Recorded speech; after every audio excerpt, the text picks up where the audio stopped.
Then the bee answered the bird, though man can steal my honey, but he can't steal art of preparing honey.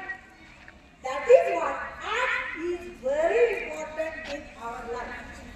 सांगायचे काय की एका पक्षीनं जे मधमाशी असते त्या मधमाशीला विचारलं होतं की तू कंटिन्युअस तू काय करते, मध गोळा करते आणि काय करते. एका दिवस एक व्यक्ती येतो किंवा एक माणूस येतो आणि काय करतो, ते सगळं तू गोळा केलेलं मध काय करतो, घेऊन जातो.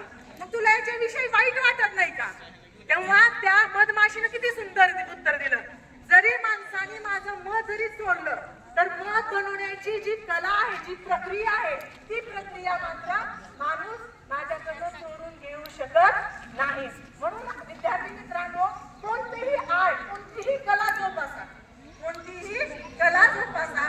म्हणून रक्षाबंधनच्या वेळेस तुम्हाला याच्या अगोदरही सूचना दिली होती की आपल्याला राखी कॉम्पिटिशन घ्यायचंय आणि तुम्ही स्वतः काय करायचं होतं की राखी बनवून आणा म्हटलं होतं.